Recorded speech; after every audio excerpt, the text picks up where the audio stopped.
তুই জাস্ট ভাবতে পারবি না আমি একটা মেয়ে বলে কিভাবে হ্যারাস করলো আমাকে, তুই ভাবতে পারবি না আমি আর জীবনেও ব্যাংকে যাবো না, কোনোদিন ব্যাংকে যাবো না আমি আর। এবার সে কি বলছিস? কি করেছে ব্যাংক থেকে? কি হয়েছে? কি হয়েছে প্লিজ জিজ্ঞেস করিস না, ব্যাংকের অত শিক্ষিত মানুষজন আমাকে এইভাবে হ্যারাস করতে পারে আমি জাস্ট ভাবতে পারছি না। আরে এটা হয়, অনেক সময় হয়। কি হয়েছে আমাকে বল, কি হয়েছে?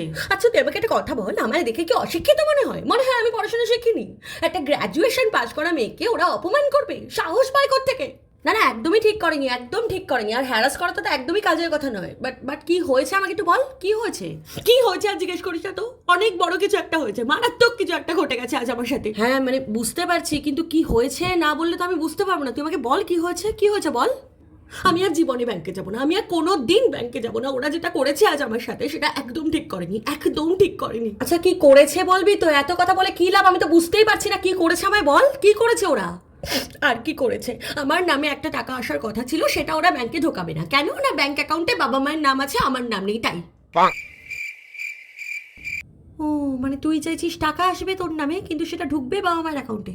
এক্স্যাক্টলি, দেখেছিস তুই কত সহজে বুঝে গেলি, কিন্তু ওই শিক্ষিত মানুষগুলোকে এত বোঝানোর পরেও ওদের মাথায় ঢুকলো না। আচ্ছা টাকাটা তোর নামেই আসবে তো, আর ঢোকাবি বাবা মায়ের অ্যাকাউন্টে?